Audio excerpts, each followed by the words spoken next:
Good morning, everyone, and welcome. My name is Bill Burns. I'm the president of the Carnegie Endowment. If you wanted to understand the roots and the consequences of today's tumult in the Middle East, you've come to the right place. We're all extremely fortunate to have with us today two of the very best journalists and two of the very sharpest analysts of the region that I know. And we're especially pleased to help launch Kim Ghattas' new book, Black Wave, an exceptional guide to an exceptionally complex part of the world. Born and raised in Beirut, Kim spent nearly 2 decades as a Middle East and State Department correspondent for the Financial Times and the BBC.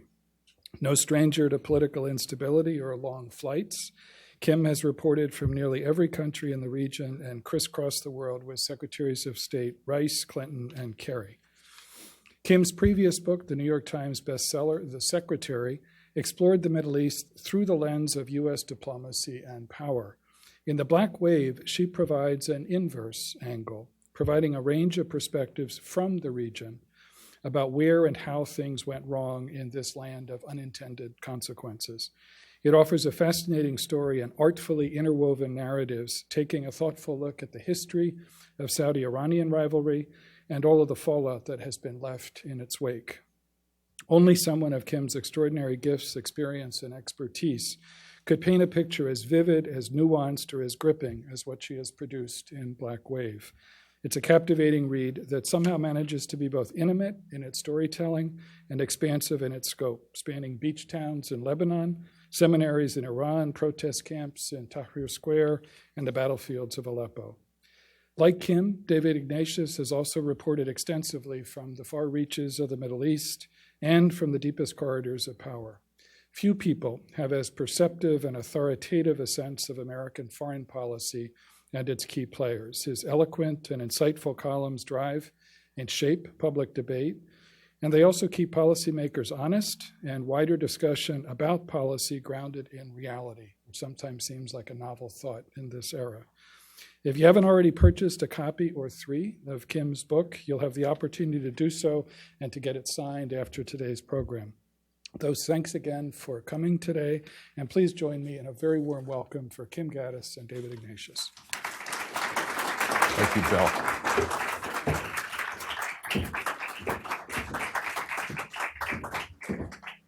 So, ladies and gentlemen, I'm delighted to be able to host this conversation with Kim, who is a colleague who I've known for many years, whose journalism I've respected at the BBC and the Financial Times.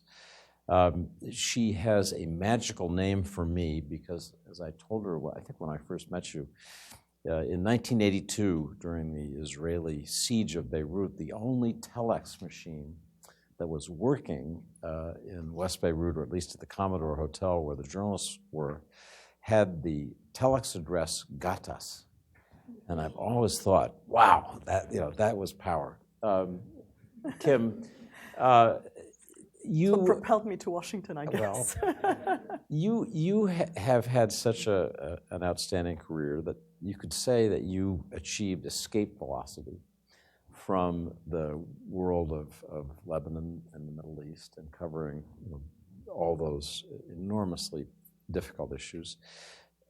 But with this book, you've really jumped in, with a journalist's eye for detail and also an historian's sense of the kind of deeper roots and context. And I'd like to ask you to begin by telling us why you decided to do this. Where did the idea for this book come from?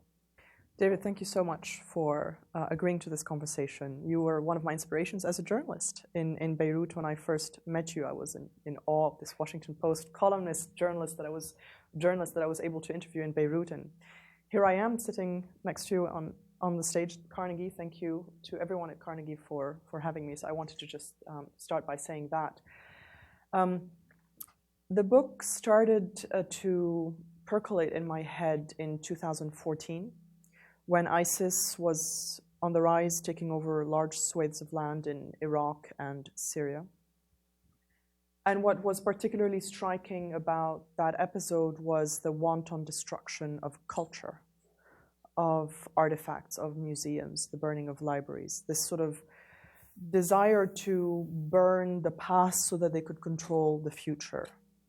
and this cultural desertification that somewhere I recognized in not as an extreme form, but that I had seen before in a country like Saudi Arabia, where museums are not allowed, where representation is not allowed, where cinemas were forbidden, where there was no music. And it started to get me thinking about what was it in this puritanical thinking that had traveled this far. And a lot of people were making comparisons that are not perfect, but were making comparisons between the puritanical literalist expression of Islam in the kingdom and what ISIS was doing. Of course, ISIS also targets Saudi Arabia in its rhetoric, but there was something there that I recognized. And then later that year, my sister, I was in Beirut, my sister went to visit South Lebanon with a friend of hers who had grown up in South Lebanon near the town of Nabatieh, which is today a stronghold of Hezbollah, the Shia militant group. And she told me that her friend was very dismayed when she took my sister because she suddenly realized there wasn't much to do. She wanted to show off her town, and she realized, actually, there are no cafes, there's really no cultural life beyond what Hezbollah offers. And that got me thinking about, well, we're all so focused, or many of us are focused on criticizing the Saudis for what they may have produced as offspring. But there has been previous episodes of cultural desertification. And that happened with the rise of groups like Hezbollah in Lebanon in the 80s, an export of the Islamic Revolution of Iran. And it happened in Iran, publicly, certainly. And so I started wondering, were these connected? Was this a competition? How did this all start?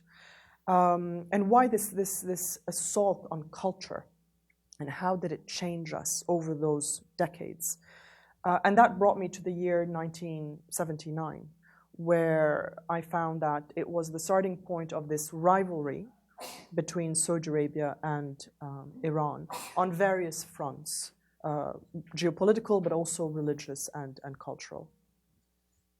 The power of this book, I think, begins with your identification of 1979 as the fulcrum on which so much of subsequent history is balanced. We have memories, or certainly we've read often enough about what happened in Iran in 1979 with the revolution, and then the seizure of the American embassy, but we know less about what was going on in the kingdom by design, because they didn't want people to know. So maybe a starting point in trying to understand how Saudi Arabia reacted to the extremism and idealism of the Iranian Revolution is to tell us about what happened in Mecca in late 1979. Well, to back up just a little bit, the initial reaction of the Saudi kingdom was to welcome the Saudi Revolution, the Iranian Revolution. And I knew that, of course, the Saudis and the Iranians, the Saudi king and the Iranian Shah, were friendly rivals before 1979, before the Iranian Revolution. They were twin pillars in US policy to contain communism and the Soviet Union. And that is something that is often forgotten, even by experts. We forget that there was this cooperation, that they were not always enemies. It's only been 40 years. But what really surprised me was to find a headline in Arabic as we were digging in the archives of newspapers. As-Saudiya tushid بالثورة الإيرانية. The Saudis praised the Iranian Revolution because they saw, they were probably upset or sad for their friend, the Shah, whom they supported till the very end. They were still putting out statements that they supported the Shah until early January. And of course, Khomeini returned in February. They were worried about a communist takeover of Iran initially, because Khomeini was in fact surrounded and the revolution was mostly propelled forward at the time by the more secular, more leftist, more modernist thinkers around Khomeini. So initially the Saudis were like, well, this guy looks like us. He's about conservative religion. He's puritanical. He wants to bring Sharia to Iran. We can deal with that. And Prince Abdullah, later King Abdullah, also put out a statement saying that they were very pleased that the terms of cooperation between the two countries could be on the basis of religion, Islam, and the Quran.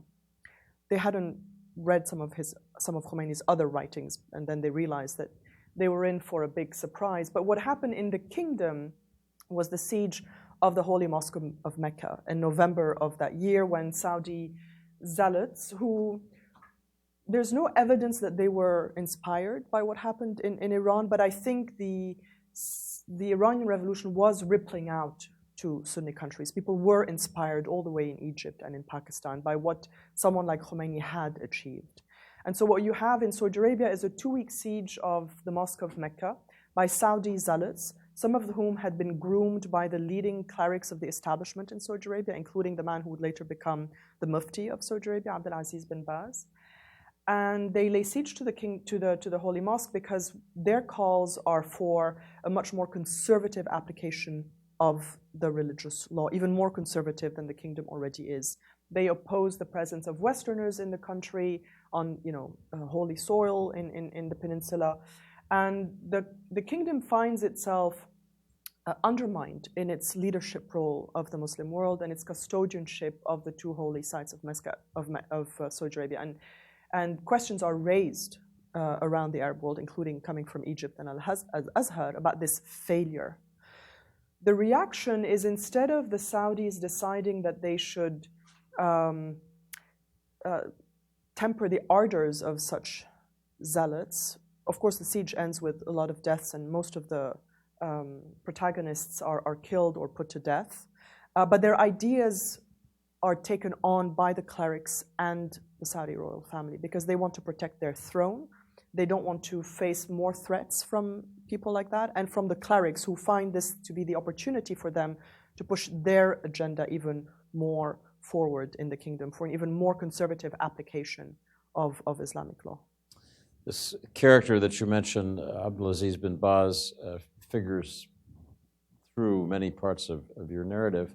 I have a personal recollection. The first time I visited the Kingdom of Saudi Arabia was in early 1981, and the kind of aftermath still echoed. We went to an Islamic summit in Taif in the mountains fairly near Mecca, and you could just see how hard the kingdom was working to seem fiercely Islamic. The third key element of your 1979 is our history narrative is Afghanistan. Yeah. And I want you to talk about both what was happening in Afghanistan with the Soviet invasion and then the Saudi role, as they've got all these extreme Wahhabi, Salafist radicals, and spying this opportunity in Afghanistan to kind of deal with this. Them. So talk about that piece of the story. Soviet invasion of Afghanistan happens on Christmas Eve of 1979. And of course, I use 79 as the starting point of the narrative because it is such a key turning point. But of course, nothing happens in a vacuum. 79 didn't just all of a sudden happen. All these events have trends that precede them. And so the Soviet invasion of Afghanistan is the culmination of several years of guerrilla warfare in the country and Soviet involvement and coups, etc. And then on Christmas Eve, there is the landing of hundreds of troops, and it's identified very quickly by the Saudis and the Pakistanis and the Americans as a flashpoint where to push back against Soviet influence. And for the Saudis, it becomes this place where they can show that they are the real defenders of the faith. They may have failed in Mecca, but they can make up for it in the Soviet in Afghanistan by helping to fund and promote the idea of jihad against the godless communists. So they become it becomes the sort of the cause célèbre inside Saudi Arabia, where young people are encouraged to go there. People donate. There are telethons to donate for this effort, and more importantly, young men from around the Arab and Muslim world, from Egypt or Pakistan or Iraq, well, probably not Iraq, but Syria, travel to Afghanistan to fight the Soviets. And these are young men who are still marginal elements in their societies as people who espouse a more extremist or violent understanding of Islam. They're marginal in their country, but they all congregate in Afghanistan, and they meet on the battlefield, and they're drunk on power and on the idea that you can use the weapon to fight the enemy, and you can use the word to bring down your tyrant, as the Iranian Revolution did in Tehran. We know famously that among the enthusiasts for getting all these extreme anti-Soviet fighters was the CIA, and that America ended up abetting the movement of Mujahideen fighters that then morphs later into Al-Qaeda. We're here in the home of one of the people I respect most in the State Department from that period, and I just want to ask you whether, as you did your research, you encountered misgivings, concerns, not just on the part of U.S. officials, but among people in the region. Looking back, we can see things beginning to slip away towards what's been, decades of increasing violence and extremism. Did people see that at the time and say, wait a minute, stopping the Soviets is not worth the cost of what we're creating? It's very hard to understand precisely the consequences of the actions you're taking as a regional power or a superpower, I think, in the moment. And that's why it takes a while to understand the trend lines and to understand why 79 was so crucial as a turning point. That was not just a geopolitical turning point because it turned Iran and Saudi Arabia into rivals, but because it also unleashed this sea change across the region in terms of how people understand and experience their culture and their religion, because the Saudis and the Iranians used all tools at their disposal to rally people to their camp, and that included religion and culture. But at the time, that was the good war. The war against the Soviets was the good war.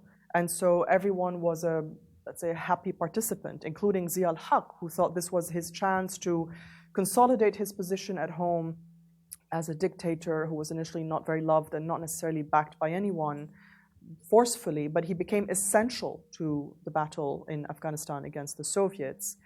But even though it was a good war, there were some people who were very concerned about the types of Mujahideen groups that were getting the full support of the Saudis. And one of these people was Jamal Khashoggi.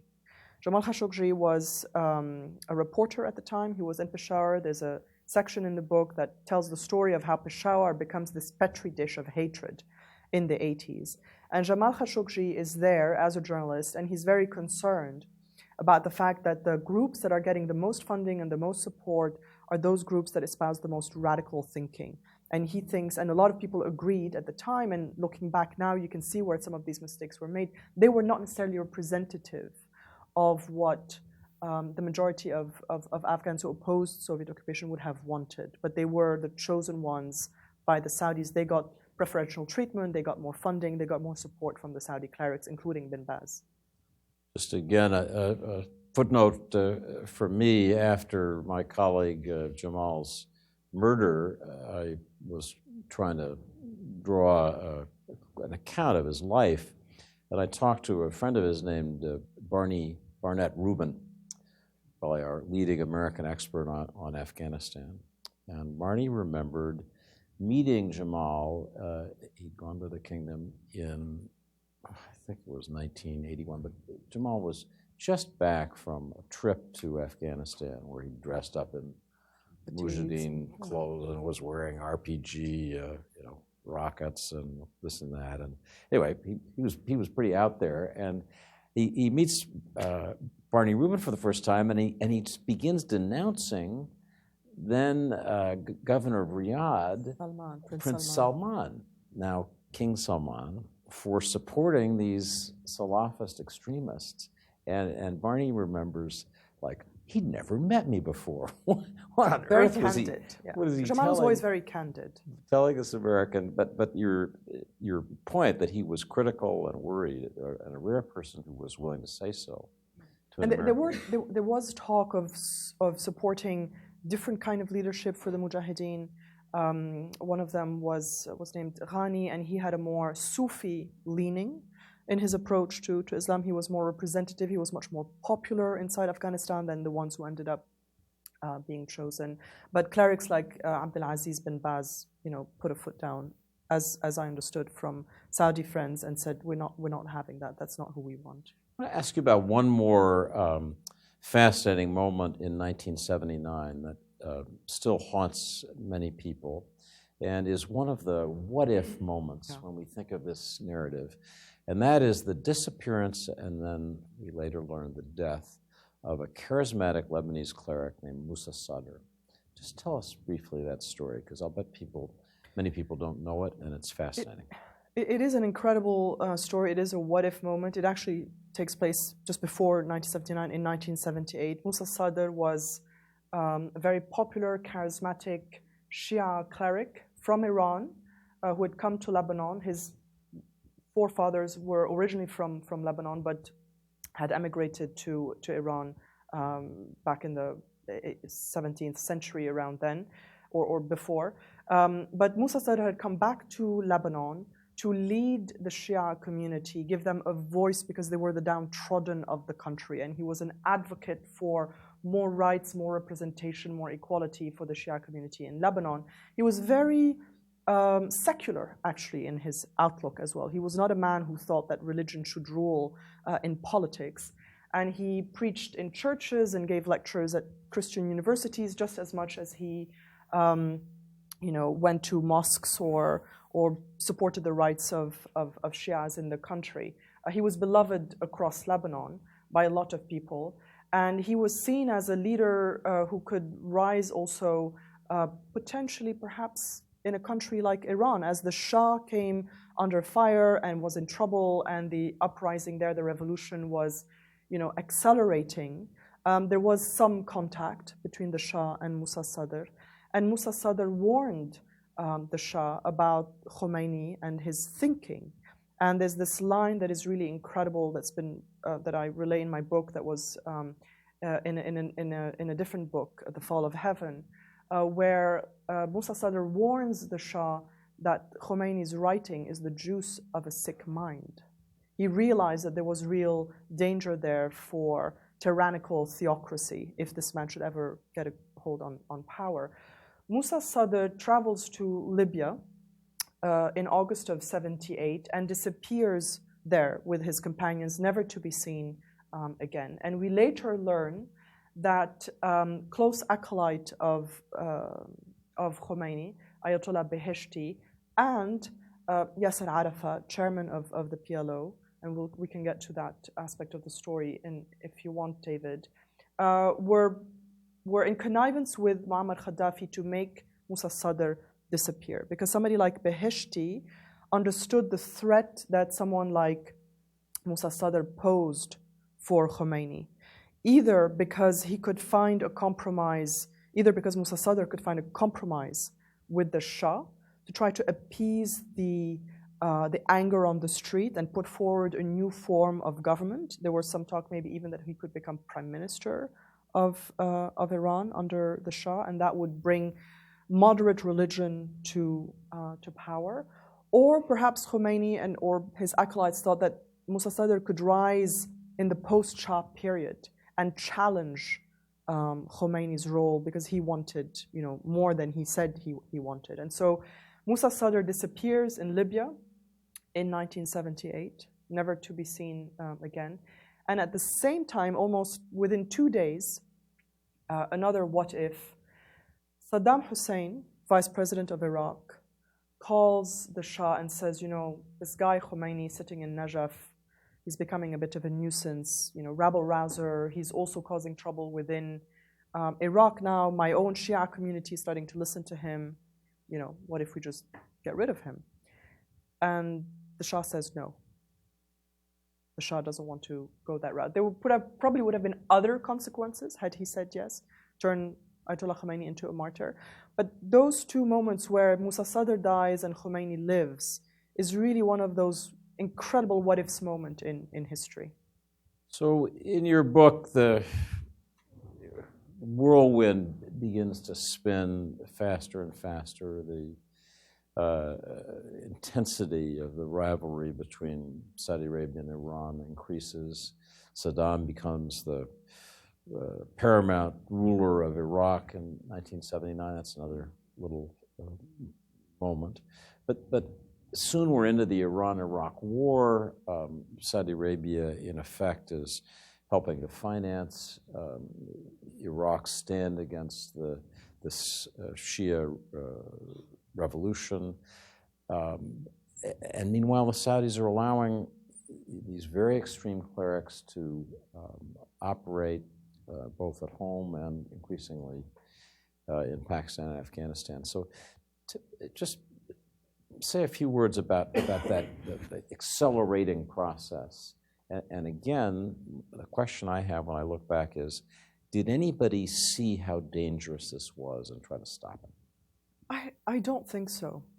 I don't think so, because the question that I asked a lot of, it is the question that I asked a lot of people when I was doing my reporting. Did you realize at the time that this is where things were going, including in Saudi Arabia? You know, Mohammed bin Salman likes to say that, the Crown Prince of Saudi Arabia likes to say that before 1979, Saudi Arabia was much more tolerant, much more progressive, much more open.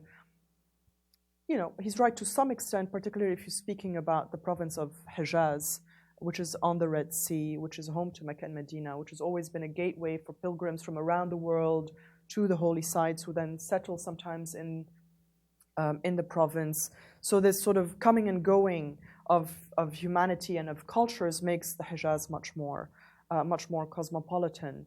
And the clerics like Abdulaziz bin Baz had wanted to have a sahwa, an awakening, to impose the thinking from the interior of the country on provinces like Hijaz in a much more forceful way, and they had not succeeded until then, until 1979, when, you know, the door was open to them, because the rulers of Saudi Arabia wanted to protect their throne and needed the clerics on their side, so they gave them that latitude. And so Saudi Arabia changed in ways that were not as dramatic as Iran, where all of a sudden alcohol was banned and music was banned. Everything turned from white to black, if you will. In Saudi Arabia, it was a much slower process. And I asked a lot of people who lived through that period, did you see it happen? Did you try to stop it? Did you understand what was going on? And they said no, because it's the syndrome of the boiling frog. The temperature rises very slowly, and before you know it, it's too late. You know, they thought it was temporary. They thought it would end. They thought this couldn't, this would not hold for long. Same in Lebanon with the rise of Hezbollah. A lot of people who supported a resistance movement against Israeli occupation of the south didn't necessarily like Hezbollah's vision for society.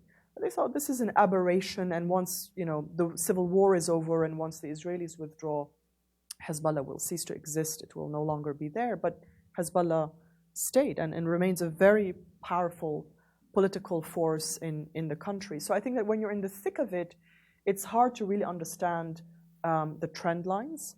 It's hard to understand what you need to do to stop it. In Egypt, the rise of intolerance in the 90s, when intellectuals thought that just if they wrote more op-eds, more articles, if they raised their voices, their pen would protect them. But it didn't.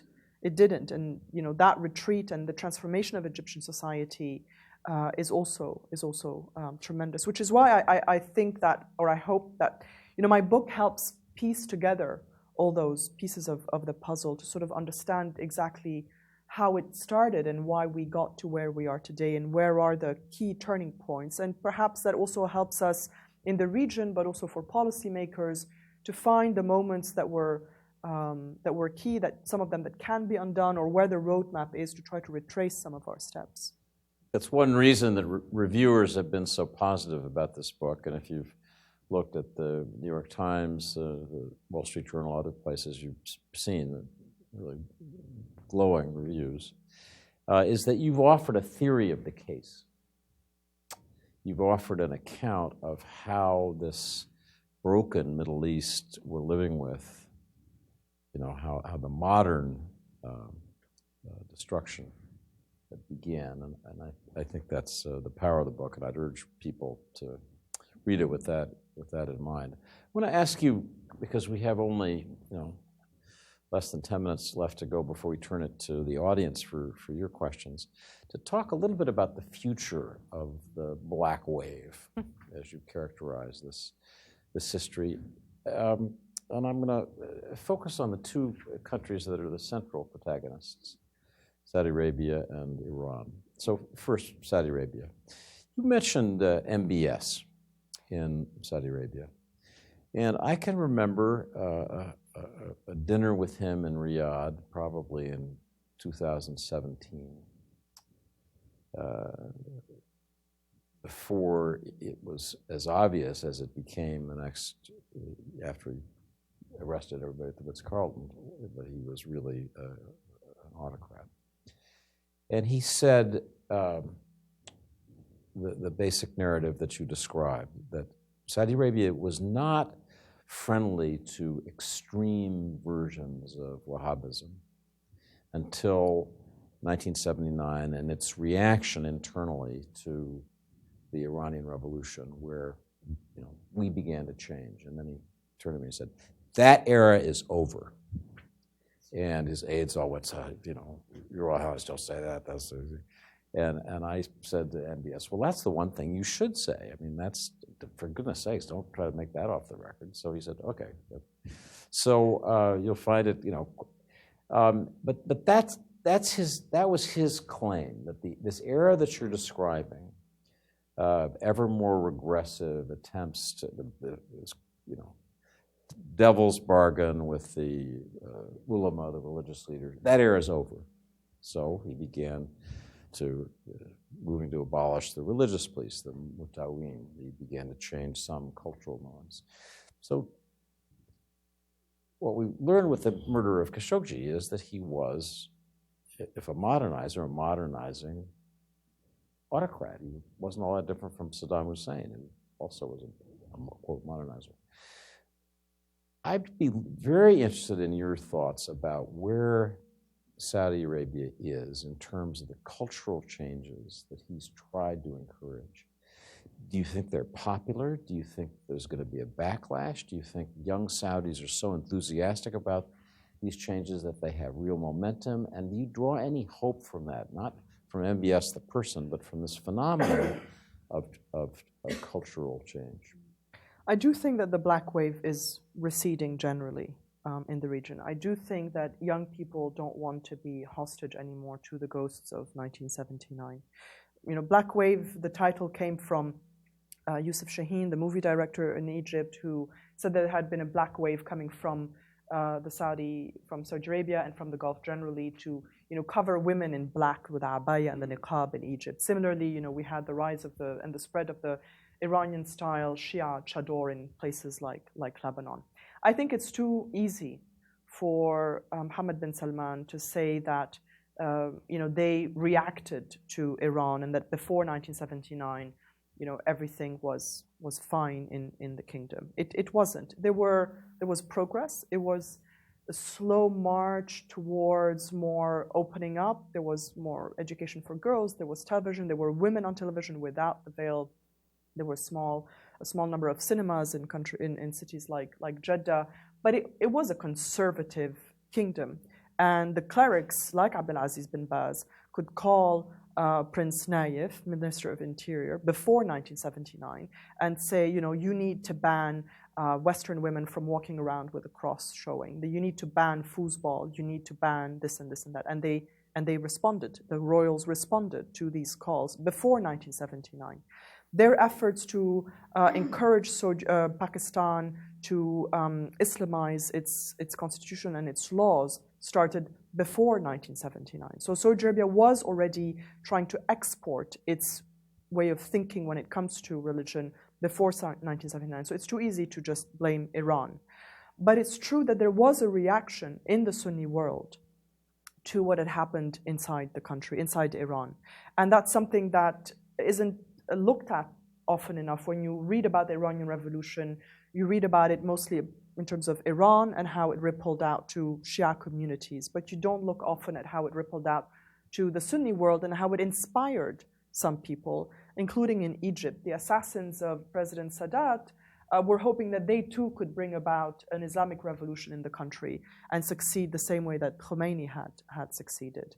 So it's important to look at that dynamic, and that's why I think it's important to look generally at the Saudi-Iran rivalry and how they interact and how they feed off each other. But when it comes to Mohammed bin Salman and the reforms that are taking place in the country, in many ways I think they are great. This is a young population that is thirsty for culture, for advancement, for technology, for music, for theater, for everything, but not everyone. And I think that in the words of one of my Saudi friends, what happened in 1979 is that suddenly everything was declared haram, and we were brainwashed into accepting only, one very specific, one very intolerant version of Islam known as Wahhabism, including in the Hijaz province, where people really bristled at this imposition. And now suddenly we're being told that everything we heard over the last 40 years was wrong. Music is not haram, it's not forbidden. Theater is not haram, it's not forbidden. There's an identity crisis going on there. People are excited, but people are also troubled. And I do think it's possible there will be a backlash, because you can only keep the lid on those who oppose such movement for so long. You can't keep the lid on for too long. So I don't know how the Crown Prince navigates that. The only other criticism I would have also is that when it comes to the culture and those advances in the country, opening up of cinemas and ballets and bringing jazz music, a lot of people in Saudi Arabia say, well, we have our own culture. Why do we need, wrestlers from America?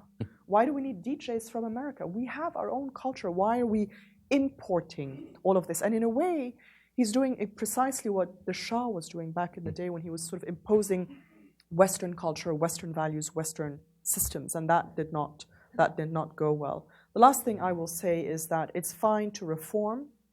It is great to try to move your young population forward. It is really terrible when women who have campaigned for some of those rights, like the right to drive, end up in jail for having done that.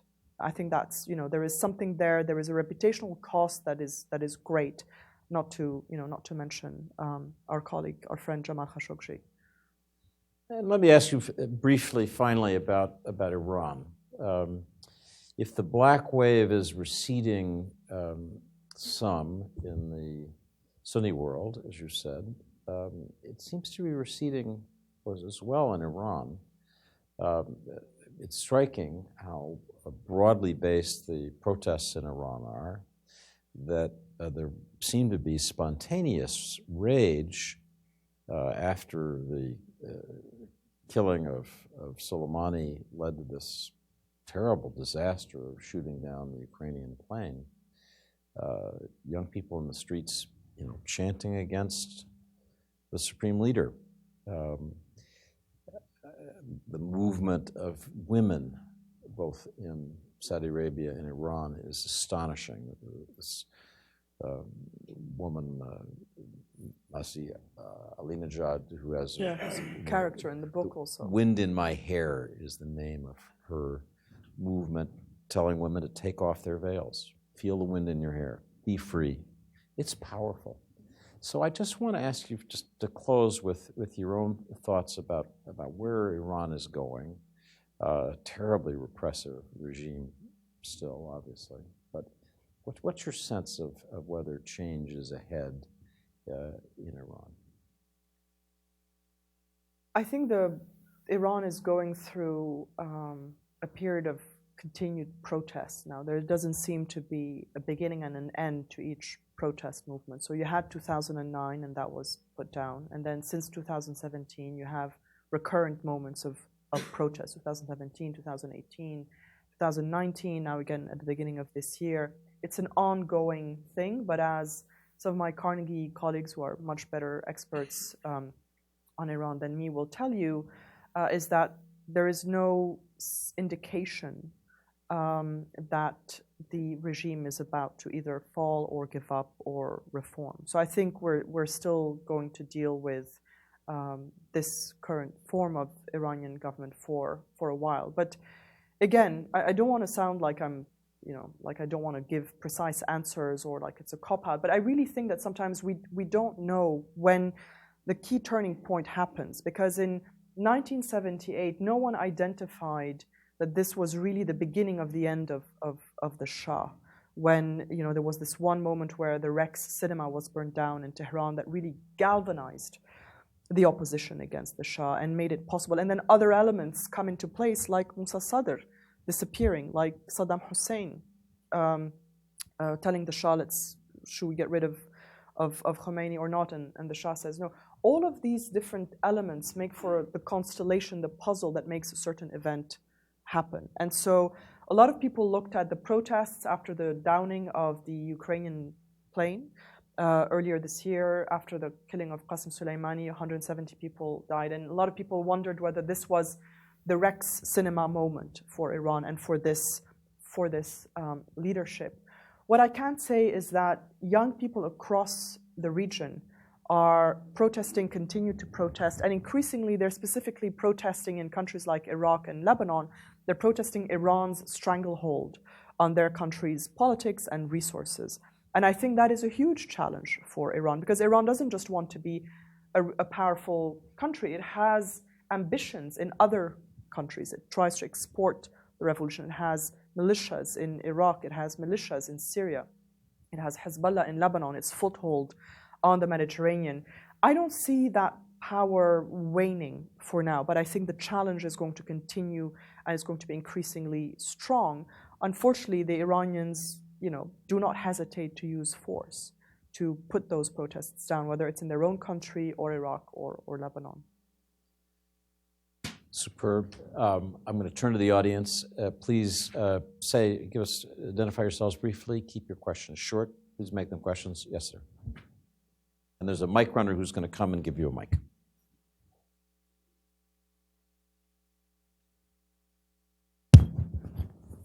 I'm Arshad Mohammed. I'm a reporter with Reuters. I've traveled with Kim many times covering the State Department.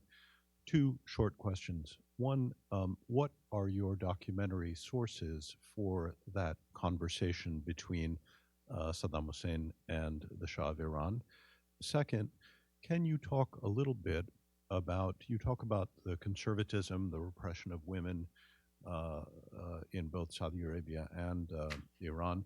Can you talk a little bit about the extent to which the religious conservatism that one has seen manifested in those societies and others has some resonance within the populations, and where that came from? So could you repeat the last bit of the second question? Just, it seems to me that the religious conservatism in Saudi Arabia, in Iran, in Turkey, and other places has had a certain amount of resonance among parts of the populations. Explain to us, if you can or will, where you think that has come from, that desire, that sort of millenarian, let's go back to an earlier, more conservative vision of Islam, sort of originates. If you look at 1979 and why it had resonance then, it was because there was the rise of political Islam in the 60s and the early 70s after the defeat of the Arabs in the Arab-Israeli War of 1967, the Six-Day War, where even Gamal Abdel Nasser, ostensibly a secular leader, became more prone to talking about God, and Anwar Sadat, his successor, was very pious and started using religion to, in essence, appeal to the masses and burnish his own credentials as a leader. But Islam was not at the time a force to be reckoned with. It was a private exercise. You had Islamist parties, you had the Muslim Brotherhood, of course, in Egypt and in Syria, but it wasn't a political force yet. And what propelled it forward were the trend lines that developed after 1979. Today, I think that after 40 years, the appeal of religion in the Middle East is waning to some extent. You have increasing numbers, I think a majority of young Arabs and Muslims who say that religion plays too big a role in their life and they want to see a lesser role. particularly in the politics and in the everyday life. You know, it's not an oxymoron to say, or it shouldn't be an oxymoron to say, secular Muslim. A lot of the characters in my book, through whom I tell the story, are devout. They pray, they fast, they go to the mosque, but they are very progressive in their outlook on life, on culture, on society, and they believe in the separation of church and state, or mosque and state, if you will. On your other question about Musa Sadr, you know, this was reported in Kai Bird's book, The Good Spy. It was also in Andrew Scott Cooper's book, Fall of Heaven, and this is based on their reporting. So this is my secondary source. This is based on my reporting and some private conversations in Lebanon as well. Yes. Do we have another question from the audience? We answered all the questions. Well, yes, sir. And then I see a hand all the way back. Thank you. Almost every revolution starts with a leader. Can you identify, are there potential leaders for change in Iran in particular, who are able to survive?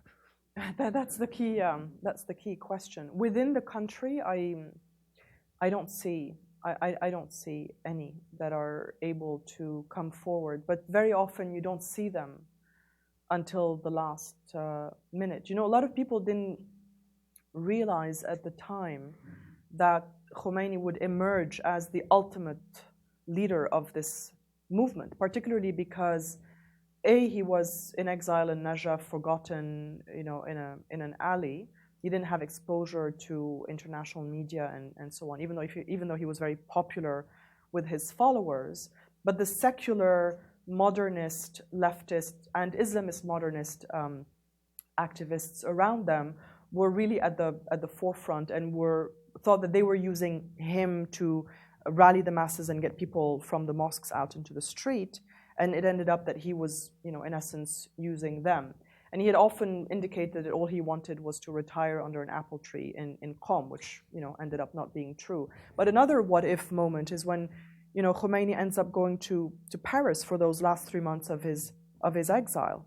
The media exposure he got there was essential in galvanizing the opposition, the revolution, and in giving him the platform to lead this movement to its fruition and to its culmination with his return to Afghanistan, to Tehran.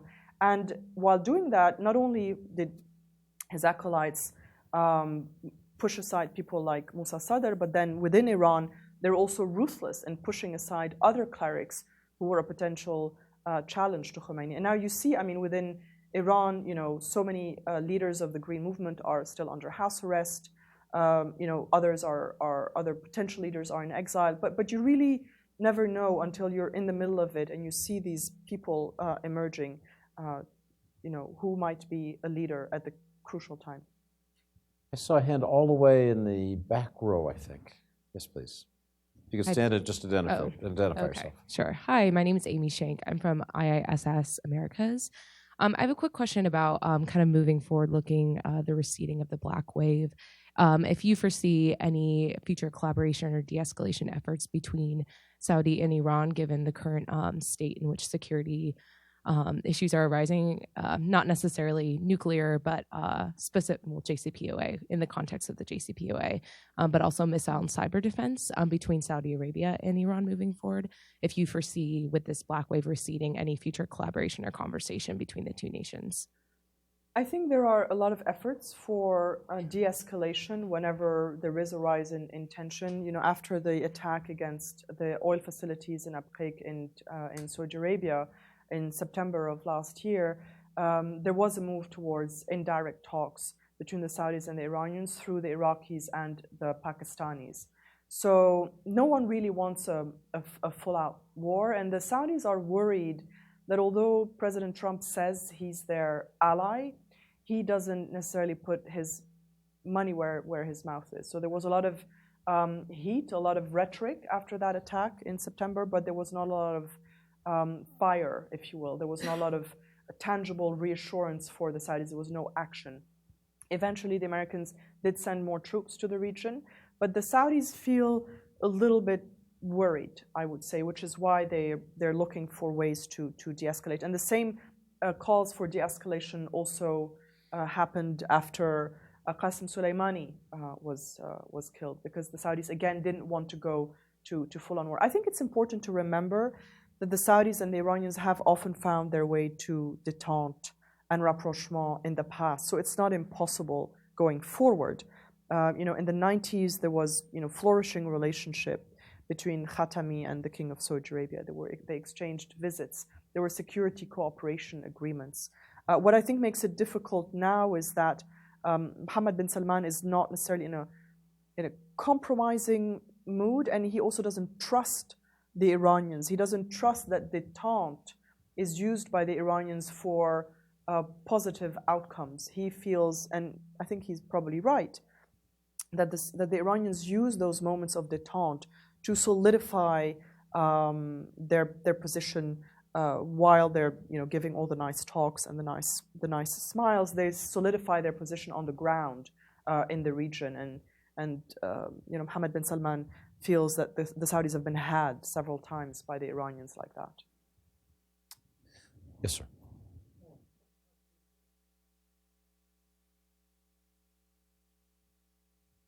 I'm Art Hughes of Foundation Middle East Peace. Two questions related. One, Iraq had been known as the guardian of the gate, the guardian of the Eastern Gate. They're in much changed circumstance now, but are the Saudis making any serious efforts to try to reduce Iranian influence in Iraq, which would be a very tough thing to do? And the other thing, are the Saudis looking at certain kinds of cooperation with Israel in the context of their contest, so to speak, or their difficulties with Iran? Thank you. The Saudis have tried to make inroads in Iraq to counter Iranian influence there, but the Saudis are not very good at managing allies and managing friends. They don't have proxy militias the way the Iranians do. So I think it's much harder. If you remember, they invited Musa Sadr, and he went to Riyadh, and that was one effort to try to undermine the Iranian role in Iraq. But I just don't think they're very good at it. They don't manage the chessboard in the same way that the Iranians do. Whatever you think of the Iranian policies and the consequences and the devastation that takes place in countries like Syria because of Iranian actions, they're very good at managing the chessboard, and they're very good at keeping their allies close and very good at running their network of proxy militias. On the second question, there are, and I think, David, you probably know more about this, what's happening behind the scenes between, potential talks informally between Saudis and Israelis. The Emiratis were in the room when President Trump announced his Middle East peace plan. If I'm not mistaken, the Israelis were there. There were some talks also in December. I think the Gulf countries are mostly concerned, especially Saudi Arabia, are mostly concerned about Iran today, and they see Israel as an unspoken ally in that camp. So they're also therefore very keen to stay on Trump's good side, and because they want to continue to have the administration put pressure on Iran. And so that's also why you'll see them only giving statements rejecting the Middle East peace plan that President Trump put forward, but they're not actually going to do anything about it because they want to stay in President Trump's good graces. So we have time for one more quick question. This gentleman here, and do keep it quick, as I promised. We'll wind up in the next minute or so. Jean Abinader, American Task Force for Lebanon. Kim, how do you see the Iranian-Saudi relationship playing out in Lebanon? I think the Saudis have, it looks to me like they've given up on Lebanon. That's another place where I think they played their cards very badly I think they throw a lot of money they have around. They have a checkbook diplomacy approach that doesn't pay off.